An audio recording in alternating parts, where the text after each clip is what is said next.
It's been an amazing week, no doubt, for the Nigerian public. I had the political preparations for the elections, and I have some dailies here that captures it all. We'll be back shortly with details of this dailies. If you stick with us on Call Digest, please don't go away.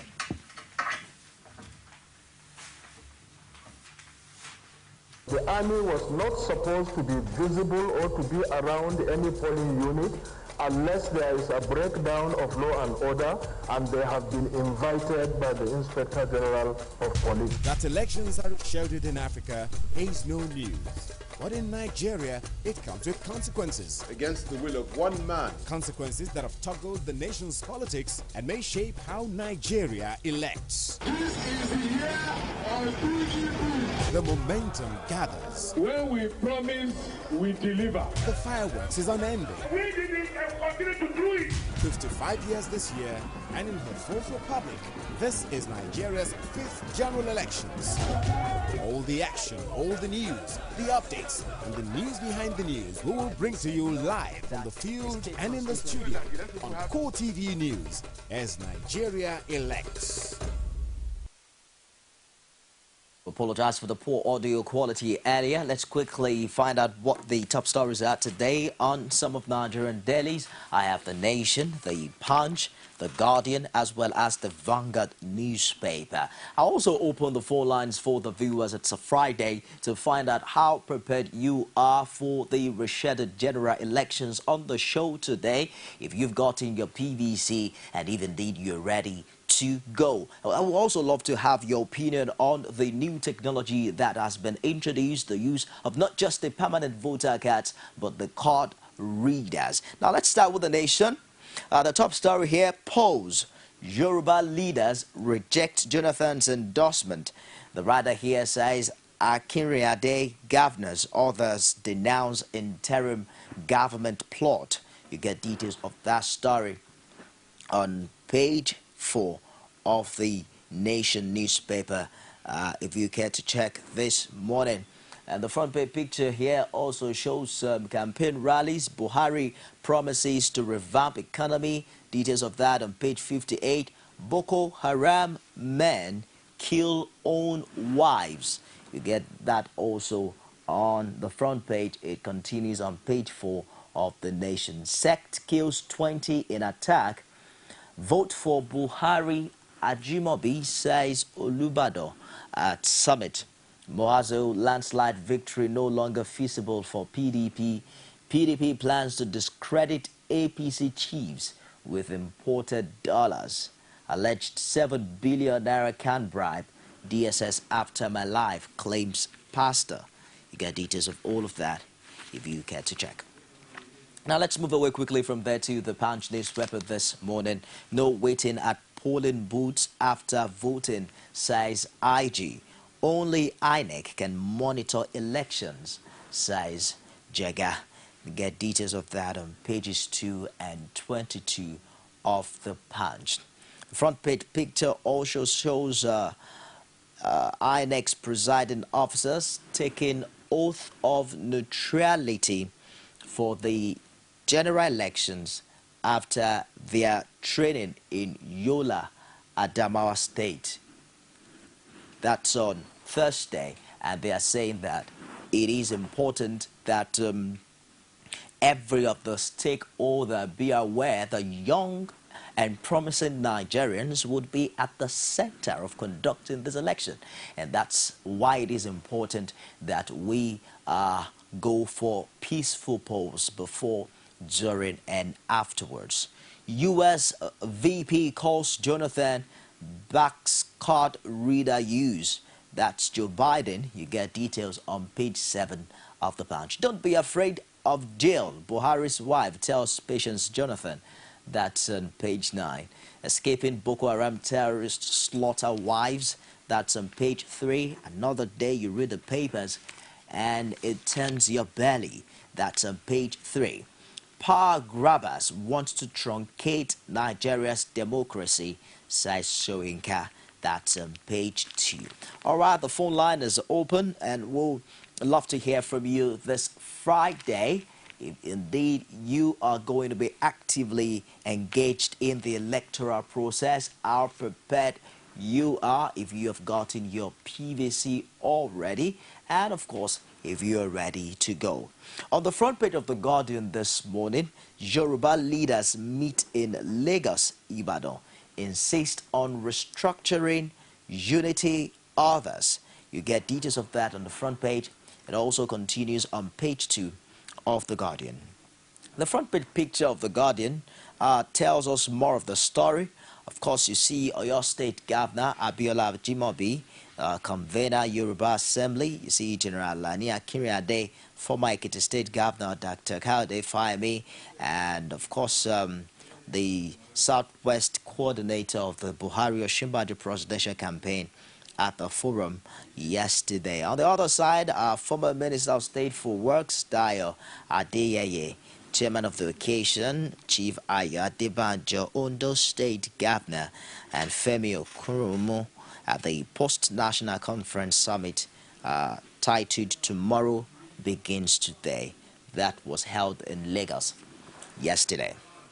We will not concede any town to Boko Haram again, says Jonathan.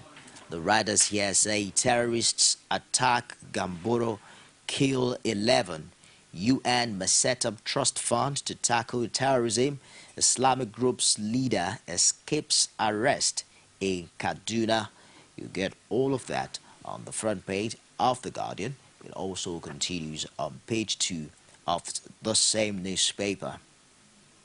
NNPC accuses Sanusi of mixing up figures on alleged missing $20 billion, and federal government moves to develop coal-to-power project. That's on page 3. NLC splits. Ajero emerges as factional president following the emergence of Joe Ajero as factional president of the NLC at the Special Delegates Conference in Lagos yesterday. There are indications that the leadership of the Congress may meet today to deliberate on how to deal with the crisis which could lead to the demise of the once all-powerful organization. You get details of that on page 6 of The Guardian. It's day 340, bring back our girls, on the front page of The Guardian newspaper. Now let's check out the Vanguard for top stories. Yoruba elders split over Jonathan. Buhari hold parallel summits in Ibadan. Lagos, that's on the front page of the Vanguard this morning. The front page picture tells a story, and you see all of those who were involved in that meeting. NLC splits in two as another president emerges. That's on page 9. And alleged missing $20 billion. Own up to your errors. NNPC tells Sanusi. That's on page 4 of the Vanguard. Okay, Mr. and Mrs. is here.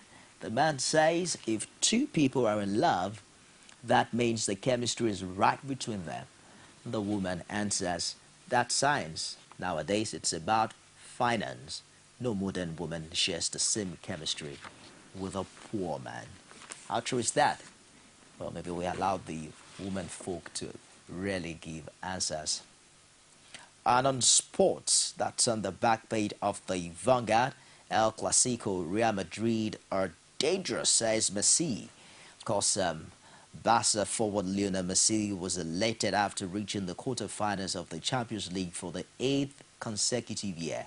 And he says we're back at a high level and we're going to keep it that way. We must return home with trophy, says Flying Eagles. Play Senegal in the final, and NFF Secretary General resigns. You want to get details of all of those stories if you care to check on page 60. Now, let's go to Lagos, where wife of President Goodluck Jonathan, Patience Jonathan, has led PDP woman to a campaign rally. Of course, you recall that he was in the Ekiti State, and thereafter he was in a lorry, and all of this is taking place after there were allegations from the opposition that he at the time had made an inciting statement, and that particular allegation has been sent to the International Criminal Court. Of course, this doesn't seem to have deterred the First Lady, as some Lagos PDP women came out all in numbers to greet and welcome her as she continues on her campaign for the re-election bid of Mr. President. Our correspondent Oluwaseyi Adegoke was at the National Stadium, venue of the event, and filed in this report. Women from across the various chapters of the party came gaily dressed, and for some, it was like a party. Time for speeches. Wife of the Lagos State PDP governorship candidate, Biola Agbaje, bid the First Lady, fondly known as Mama Peace, welcome. We have longed for a long time for you to visit us. We have been waiting. The day has come, and you are most welcome. Some of the PDP women leaders present at the rally urged Lagos women to vote for PDP in the coming elections. We are tired of all the situations in this country, and we believe women to being recognized in this struggle to have leadership. We really appreciate our father, Jonathan, who has given women opportunity to serve. For transformation, we're going to vote. For progress, we're going to vote. For good governance, we're going to vote. Tell me who you're going to vote. The PDP national women leader, Kema Chikwe, assures the women that PDP is the party to vote for. Our First Lady is following the footsteps of our great president. A president that has shown Nigerian women that we can belong to the development of this nation. A president that has recognized women. A president that has given us all the highest positions possible. For her part, the First Lady, Patience Jonathan, says Goodluck Jonathan is the messiah for Nigerian women. We, PDP people, we are talking to. And that's why PDP slogan, Goodluck Jonathan's slogan, is about to do more. Opportunity. Because he has done it.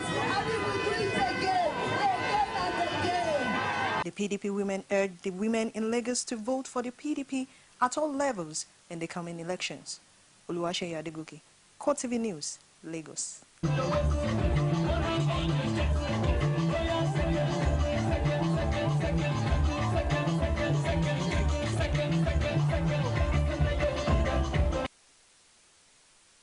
They say politics is a game of numbers, and when it comes to numbers, women count because they have great influence on the society. Now, while the First Lady was meeting with Lagos PDP women, the APC presidential candidate was also at the commercial center of the nation talking to women. Let's find out what exactly he also has to say for women at this particular sensitive time in the nation's political history. Ahead of general elections, political gladiators have continued to woo the electorate across board. The presidential candidate of the All Progressive Congress in the March 28 polls, Muhammadu Buhari, and the leadership of the party were in Lagos to give an insight into their plans for women and artisans if they emerge victorious at the poll. At the meeting in Lagos, Buhari assured them that he will work to ensure the legal framework that will further guarantee their rights if elected. He says corruption, insecurity, and bad governance remain the bane of the nation. These forms a vicious circle which needs the cooperation of all Nigerians to break it. If the Naira continues to go down, as I said, the factories will close. If there is no power, the factory will continue to close. If there is no security, people will take cover. Those that can afford it will leave the country. Those of us that are stuck here will remain and suffer. The town hall meeting with the artisans and tradesmen was another platform for Buhari to interact with the informal sector after listening to problems highlighted by the artisans hindering the growth of their businesses. Buhari promised to ensure periodic training, stable power supply, and interest-free loan to aid their contribution to the nation's economy. Our government, if elected, promises to provide basic support to your businesses, especially with regards to power, which constitutes about 30 to 40% of your operational costs and eating into your profits. Speaking in the same vein, Lagos State Governor Babatunde Fashola and the national leader of the party, Bola Tinubu, urged the artisans to support Buhari and other candidates of the APC to change what they describe as an unintelligent government led by the PDP. I will vote for General Buhari, and I know that General Buhari will vote for himself. But you know what? After offering himself and voting for himself and coming to answer questions from you, that's all that he can really do for himself. He cannot elect himself. Are you ready to elect him? At a very crucial time in every nation state, you need those who are intelligent, brilliant, All right, so what really comes to mind at this time is what's the role of the Nigerian woman in all of this, especially now that all the major political stakeholders are jostling to get votes from women. I'm joined on set now by Josephine Obiajulu OKEI. I don't know where I got that name from. She's Joe OKEI. I'm just trying to read out the names I saw on Wikipedia. She's a Nigerian women's rights activist, and no doubt she's president of rights groups Women Arise for Change Initiative and the Campaign for Democracy. Good morning, and thank you for joining us today, Doctor. Good morning. Hope you're fine. Trying to be okay. Okay, you should be. You look like you need some rest. Seriously stressed. It's well there. Thank you. But it's all right. Let's find out at this time where lots of promises are just coming right, left, and center for the Nigerian women in exchange for vote. What has been the situation? Has Nigerian women enjoyed all of these political benefits in the Nigerian political history? Considering the numerical strength of Nigerian women, about 52% of our population made up of women. And we'll find out that women are the ones that will always come out to vote en masse. Therefore, anyone that want to present him or herself as electable must take into consideration women, what they face, and then coming to assert themselves through their votes, using the power of their thumb to vote. So we've seen most of our women are not really empowered. Some of them are not too informed. A lot of them are used as cheerleaders, spare tires. So politicians, knowing and seeing the importance of women, have now come to interface with them. And I'm sure that women themselves, because when it comes to the time of voting, a woman will only have one vote. So as they are in their collective efforts, if one is able to drive home the points that will cushion the effects of what they feel now, I'm sure they will be the one, when the time of decision comes, they will be the one to vote. And I also know that a lot of women, especially at the informal sector, some of them have been thrown up from their source of livelihood. Some of them can no longer eke a living. A lot of them do not even have jobs. So women have not really benefited as expected in terms of having the dividends of democracy. And considering the time that we are in, there comes a time in the life of any nation when people should rise up in unity instead of folding their arms akimbo and continue to agonize. Now, women are trooped out to listen to candidates, knowing what their manifesto is, knowing what they can offer, so that at the end, whoever they deem fit to elect, then they will know that at least they have satisfied their conscience. So I think that the level of importance, more importance given to women, I'm sure that politicians have now realized that women, through their numerical strength, are the ones who will assist them in coasting to victory. Let's look at the role of the office of the First Lady, as it impacts the Nigerian woman. When the abduction of the over 200 Chibok girls happened, we also saw the passionate role that the First Lady played in, bringing stakeholders together, appealing to them, and calling for action. At this time also, it's also very critical the role that the First Lady is playing, even the wife of the APC presidential candidate also going out to campaign. How impactful, if I can put it that way, has been the office of the First Lady, both at the federal and the state levels, for the average Nigerian woman? Well, like you rightly started with, today is 348 days since our guests have been taken, and we will continue to hope that these girls will be reunited with us. And then, like you also observed, the office of the First Lady, in terms of the role that you made reference to, having to call people together, although considering the time lapse, that when April 14, when the girls were taken, and then there's speculation here and there, it took some time. Although when the time did come, the First Lady had to invite principals and all stakeholders. So in doing that, she tried to appeal, to people.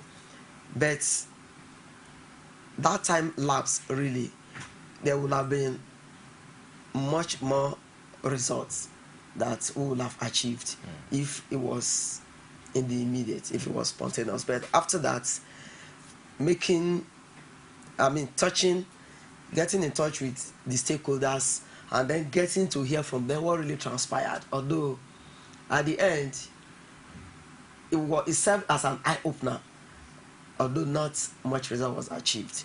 Within the states, we see wives of governors. Some of them will try and empower women. Some of them will have interface with women. They will try to understand.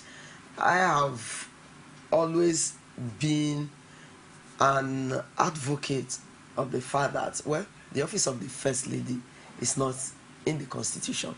And anything that is not in the Constitution is, cannot be given that much backing as expected. So, therefore, what impact has the office of the First Lady made? It differs from one state to the other, because we see people who want our women, we want them to be empowered. It's not just during campaigns the women will be used as cheerleaders. No, it starts with, it's a straight jacket thing. Having been the wife of a governor, of the president, from day one, having interface with women, understanding them, what do they want, how do they feel. Even some of our girls that are out of school, how have we been able to help them? Some of our widows, 2 weeks ago, I went for a program, and then we see a lot of widows, and one, took her own life because of 5,000. She could not make a living. So some of all these things, there's that touch that when the person that occupies the seat as number one, either the wife of the governor of the president, meets the yearnings and aspirations of those women, it will go a long way in cushioning their effect. So really, we need to do a lot more, because I've always said that talk is very cheap. Not much result has been achieved, because we found out that only a tiny few, keep benefiting. I understand. You know, especially in this administration, we've heard a lot about the 35% affirmative action. You know, you also mentioned some kind of help programs, that have been facilitated by the Office of the First Lady, both at the federal and the state level. But what has been responsible for this special consideration for the female folk? Why don't we have the Ministry for Men Affairs? Why has it been that there has to be a special provision to help the Nigerian woman at a point in time where we even have feminists who would tell you that there is no difference really that there is between a man and a woman? Well, the man goes to school, the woman is as well educated. There seems to be no much difference between the sexes in this present day. Why do we still have that level of disparity in this part of the world? Well, right from the Beijing Conference of '95, when we started talking about affirmative action and why women, some positions will have to be reserved for women, and why women should be given special attention, because women suffer double discrimination based on their sex. And I also feel that women should not, be relegated to the background.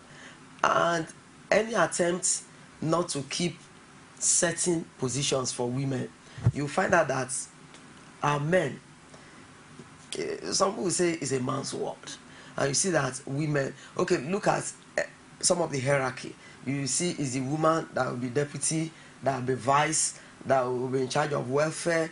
There's some of the sensitive positions. Even if women are to contest for such positions, and we'll have 10 women, we'll have 2 men, and we'll pick out of the 12 of them, the man and the woman. You see that some of those women there will vote for the man.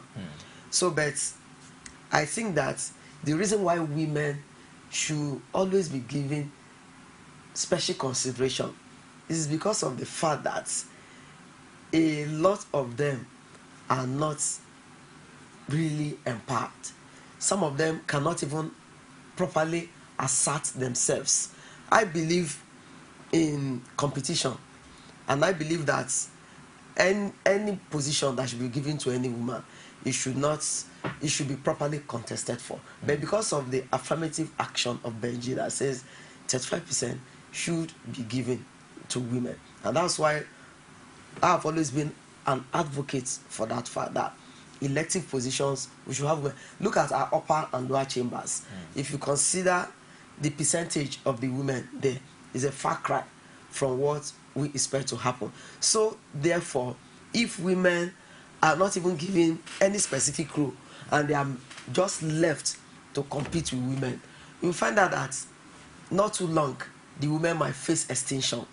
So it's not really that one feels a sense of not belonging to the group where that person should function, but that we have to fulfill that obligation. But have you seen any significant relationship between the affirmative action and the welfare of the Nigerian woman? Let's limit it to the context of Nigeria. Now we seem to see more female ministers, especially Mr. President talks about having more female in his own cabinet than any other leadership, or any other government in the past. But have you seen any significant relationship between these positions given to women and the welfare of the average Nigerian woman?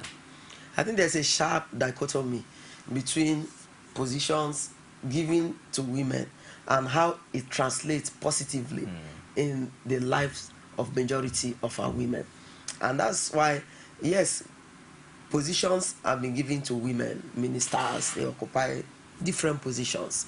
But when you get to the grassroots, it's like dropping a cube of sugar in an ocean. And that is why there must be that correlation between the women that occupy such positions and those that belong to the lower strata of the society.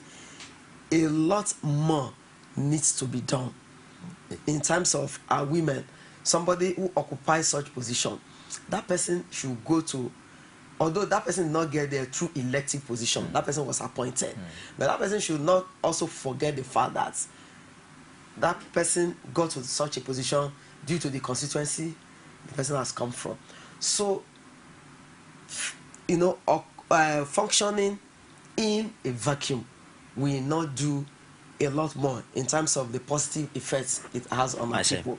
So our women must realize that having a woman occupying a position, we should bring all other women, we should reach out, to them, know what they feel, know what can be done. Even putting smile on the face of one woman within a community is going to trickle down to other roots and stem of that community. So there has not been tremendous impact in terms of our women, our collective women, having to feel and get the dividends or share in the dividends of democracy. So I think that our women must sit up and they must do a lot more, because they are the ones that really know where the shoe pinches. It's not somebody that has been appointed retinue of aides. Such a person who can never be reachable, and so the others, will just be frustrated. So it's one thing to be appointed. It's another thing to be elected. For instance, APC prides itself as the only political party that is fielding a female gubernatorial candidate in this rescheduled election. And then there are about 13 or 14 presidential candidates too, but just one of them is a woman. How long more do we have to wait to see the first Nigerian female governor, or the first, in fact, maybe we should not be talking about president for now, but how far away, what do you foresee? What changes do you foresee? What do you foresee needs to be done to see women, being elected into political offices as well? Yes, first and foremost, I just want to salute the uncommon courage of Professor Remi Shonaya, who is the OKEI presidential candidate. And then some of our women that have decided not to stay at the backstage, and then they have decided to present themselves. And I always let our women realize no one has a right to talk down on any woman except to give such a person the permission. No one must let any woman suffer any low self-esteem. So how long are we going to wait? It's after 1960 that we'll now have women. If I have a brand new car and I have a spare tire, I might not make use of it for 4 or 5 years. So the spare tire will be useless. So some of those deputy vice that we have, our women can never ever function in such a way. So therefore, I think women are the ones that should first present themselves. They should be ready to face the challenges of governance, and in terms of also presenting themselves, they should also know what rigorous campaign means, and then they will be able to put their home front side by side with any political aspirations. So, but if we are waiting for men to present us, if we are waiting for men to give us the chance, I don't really think that much results can be achieved. But when we get a clear example of any woman that can assert herself, that is well informed, that has good track records, that is tested and trusted, I think that such a woman will become a force to be reckoned with. But honestly, it's so worrisome and is extremely sad that, considering our numerical strength and considering what women stand for, I think that women should be the ones to put themselves on the front burner. And that's why I'll never forget the role Professor Dora played. That's right. One of the last times I saw her at the conference, and she still came. We knew the role she played as a NAFDAC boss, and with her health situation, she was still at the conference, and she refused to sit. She stood up and made her points. And even in death, we still pay tributes to such a woman. So we have very good examples of women that we can emulate. But I just want to tell our women that no one will ever beg them or come to tell them to come and aspire to occupy certain positions, except they present themselves and except they are sure of what they want, and they will not allow anyone to push them to the back. But how do we achieve this, given the cultural challenges that exist? I'm wondering how you go about it. You're married and your husband is as well prominent as you are. But unlike the norm in this part of the world where they tell you that the woman's primary responsibility is her family, how do you expect women to, the Nigerian women to balance this, to, go all the way out to participate in leadership roles and still take care of the basic institution of family? Yes, it's right that it's a laborious task, having to manage the home front and then the political arena. Also considering the fact, when I met with some women as political leaders in Ibadan, and some of them had to tell us, the organizers, that one of the greatest challenges they have is holding night meetings, being on the field, and then at the end of the day, the home front will be neglected. I think that if one plans it out, it also depends on the passion. Those who are passionate about what they want, and also having to take care of the home front, is a thing that growing up I learned from my mom.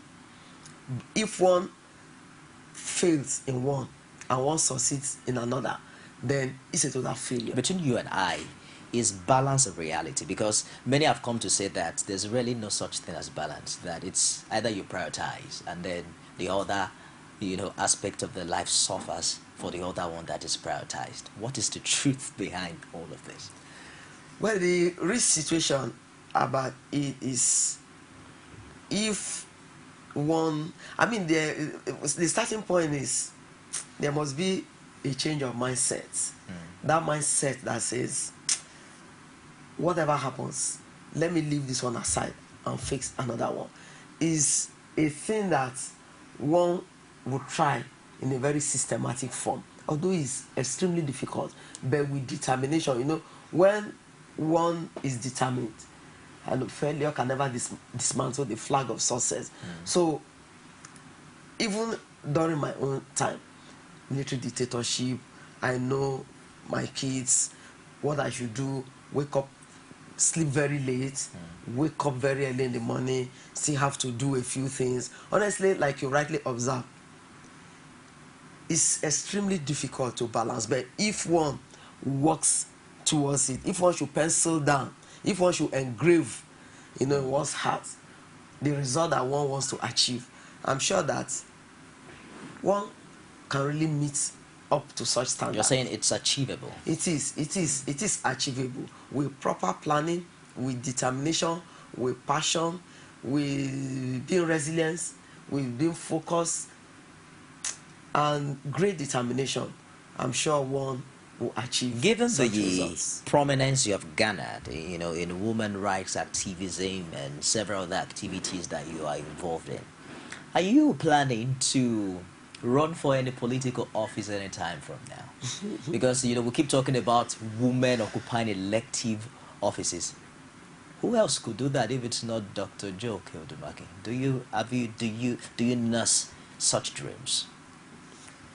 Well, in clear times, I don't know such dreams, and not even now or even in future. But what I try as much as possible to do on campuses, even women who are contesting, at times we have training, women as political leaders. I've met different women from different political parties, and I've tried to tell some of them what we can do. Instead of pull me down syndrome, we can help to develop some of their manifesto. Or one cannot come and to throw one's weight behind any candidate, because the organizations that I belong is at variance with our constitution. But for women that want to occupy such positions, we have a speech making, speech writing, rehearsals, and then manifesto. and how people can present their points. So some of them have been assisted over time to do such. So it's not all of us cannot go into politics. Some of us will still will be behind the scene in order to make some of our women better. But for someone like you, is it that you don't want to go to politics, or you don't have the capacity to function as a politician? Well, the thing really is that for instance, starting with just a very quick example, I wanted to be a nun, a reverend sister. That was all I wanted all my life. And when my father threatened he was going to disown me, the reverend father told me, "It's your earthly father." But when he said he will print my obituary, I was 14. Then I decided to continue with my education. And getting there, when I then got born again in the struggle, is something that I wanted all my life. You know, after being denied of being a nun, and then I became a rights advocate. Apart from some of the few things I do, contract teaching in universities, writing, editing, rapporteur. So what one likes, I don't really have any flair being in politics. But when I see women that want to do such, I encourage them, I admire them. Not only that, I use my organization you offer your help. to help them. So within the political circle, I don't have any flair for politics. Let's wrap it up this way, you know, turning our attention to the 2015 elections and what particular and precise role the female folk have to play. There's a very funny conversation going on now whether the husband has any impact on who the wife would vote for. What are your thoughts along that line? Well, as election draws very close, and also considering the fact that we have families with great bond, but that's not to say that one should not have a mind of his or her own. And that's why when we had some cases at the last election, and even the build-up to this, landlords throwing off their tenants, some husbands telling their wives they will disown them, not pay the school fees of their children. No, it should not be so. And that's also to say that when it comes to voting, it's going to be done in that secret manner. It's secret voting. So whatever anyone tells anyone, even if the husband tells the wife, you must vote, it is wrong for anyone to force his or her decision down the throat of the wife. And I just want to advise women that wherever they are, they should listen to all the candidates. They should know those who will really meet up to what they want.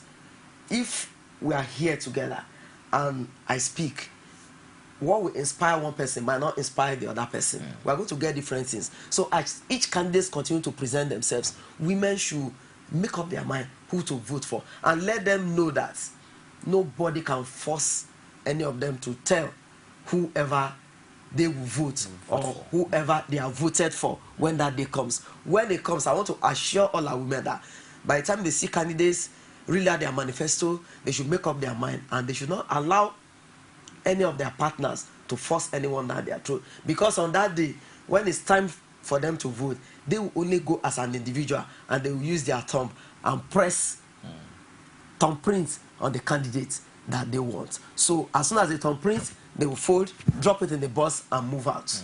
And they don't owe anybody any explanation. Even as husband, as father or mother, they do not owe anyone an explanation, except meeting up to one's conscience and knowing one has fulfilled what one wants to get through such votes. This is a personal question and you can choose not to answer it, but do you share the same political school of thought with your husband? Well, like I've always said, that we are all adults and there's freedom of choice. We should be highly respected.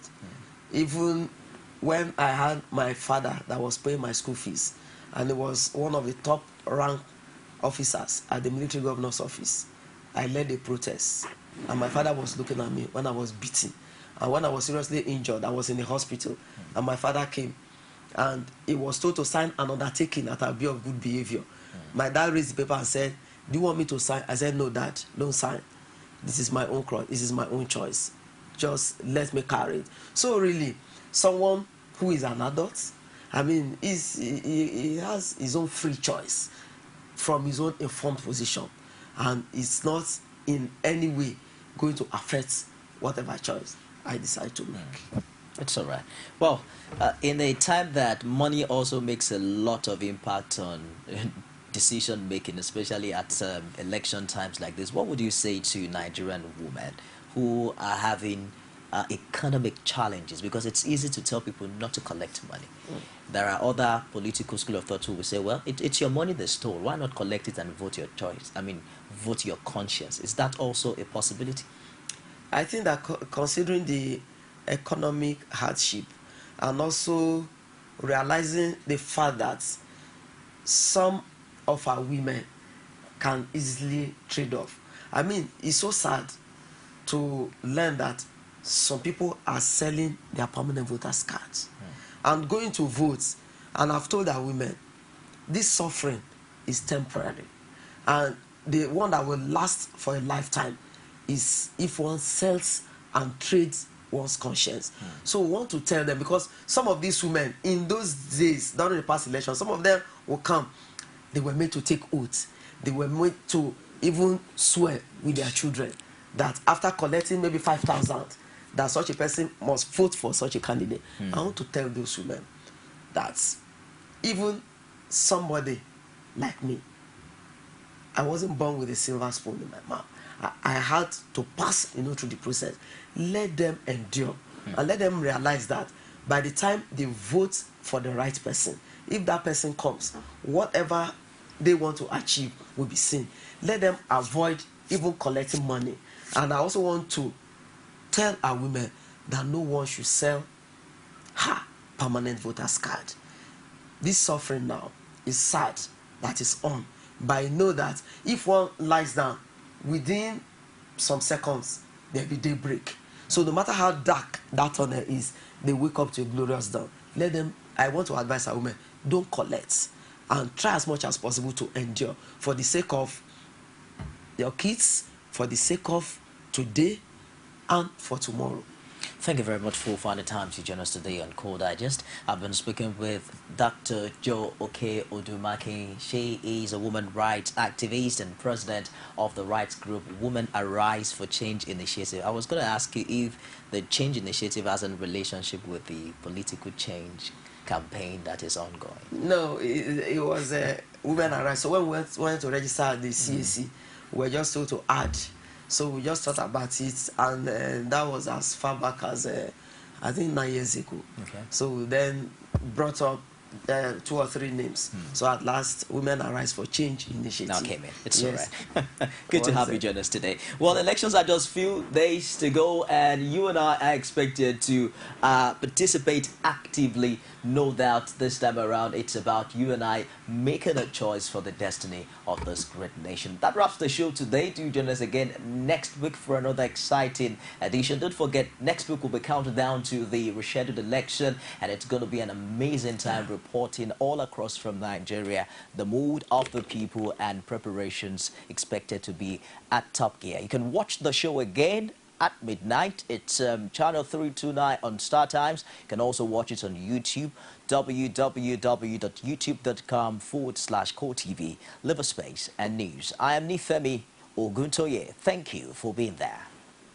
The army was not supposed to be visible or to be around any polling unit unless there is a breakdown of law and order and they have been invited by the Inspector General of Police. That elections are scheduled in Africa is no news. But in Nigeria, it comes with consequences. Against the will of one man. Consequences that have toggled the nation's politics and may shape how Nigeria elects. This is the year of PDP. The momentum gathers. When we promise, we deliver. The fireworks is unending. We did it and continue to do it. 55 years this year, and in her fourth republic, this is Nigeria's 5th general elections. All the action, all the news, the updates, and the news behind the news we will bring to you live from the field and in the studio on Core TV News as Nigeria elects. You can now watch Core TV News live from anywhere in the world on our website www.coretvnews.com. Click on Live TV on our website and watch us live. And welcome to Core TV Primetime News. To follow us on Twitter, click on Twitter icon on our website. On Facebook, click on the Facebook and YouTube to see all our previous news production. You can also watch us live on YouTube. Click Core TV, leave a space, then News. Core TV News, a 24-hour news station.